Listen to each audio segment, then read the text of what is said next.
Hello YouTube. It is I, JJ, the Sage of Sen for mountain bike action. And today I am talking about the bike that we have dubbed the Flow Motion. This titanium hardtail has 150 millimeters of front suspension travel, full 29-inch wheels, and an aggressive geometry, ready to tackle any mountain it faces. Today, we are riding an Enduro trail to test its abilities, and we are here to tell you what we think. So before I talk for too long, let's go ride. The Flow Motion is a product of Oregon company Sage Titanium. Each bike is hand-welded by craftsmen and stamped proudly with a statement saying, "Brewed in Oregon." This is an updated version of the Flow Motion. It boasts a 64-degree head angle, a 77.6-degree effective seat angle, and a 491mm reach on the large. The chainstay length is 432mm with a wheelbase of 1251mm. The rear triangle is designed to fit a 29 by 2.4-inch tire. We're not too concerned with the components on this particular bike because it's so customizable on the website when buying. Ours was outfitted with a plethora of carbon FSA components, SRAM XX1 axis, and SRAM Guide Ultimate brakes. One thing we'd change if we were to build our own Flow Motion would be to put a longer dropper post from the 170mm Fox transfer they provided. Sage builds this bike with a 150mm travel Fox Factory 36 fork.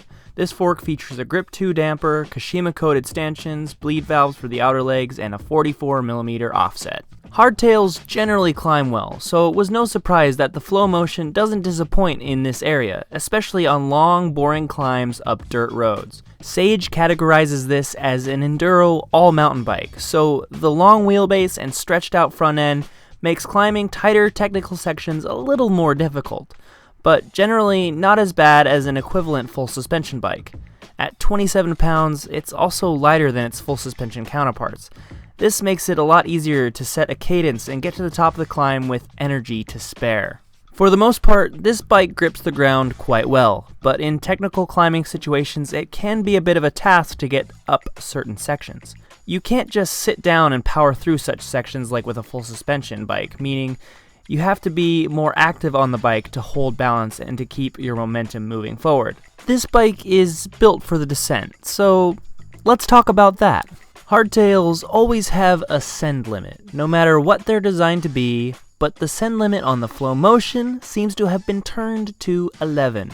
We felt comfortable on a variety of trails, including a selection of Enduro-style trails that we normally wouldn't even consider riding a hardtail on. The chunkier the trail got, the more it hurt, but we always made it through with plenty of confidence and control. The vibration-damping titanium offers paired with the Fox 36 was a huge contributor to keeping that hardtail arm pump at bay, though it always came eventually. Whether jumping, flowing, or chunky descending, the Sage Flow Motion had our backs and didn't complain at any turn. Another thing we have to mention is its stability in the chunky stuff. Though it's light, the long wheelbase helped us remain planted when charging through the rock gardens. As it's a long hardtail, there's a lot more body English needed to get your weight in the right place for cornering and lifting up the front end, but once we found our right balanced cockpit setup, this became a non-issue and we were able to charge without further issues. It's a great bike for descending, but it's not for the faint of heart. It takes a special kind of crazy to ride a hardtail on what this bike encourages, so purchase at your own risk. For a lot of people, it's a dream to have a titanium hardtail, not just for the beauty of them, but for their own unique ride characteristics. But this is a heavy titanium tax that you have to pay.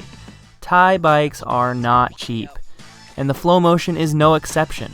However, if it's a tax you're willing to pay, it's going to be well worth it. The frame will last a very long time and the performance is incredible. It's a truly beautiful bike and we were very stoked to have the privilege to test it out. We can, without question, recommend this bike to anyone willing to give it a second glance. If you enjoyed this video and would like to see more, go ahead and tap that subscribe button. Make sure you also hit that like button and comment with any concerns or suggestions for the future. I hope to see you in the next video, and until then, I hope you have a fantastic day.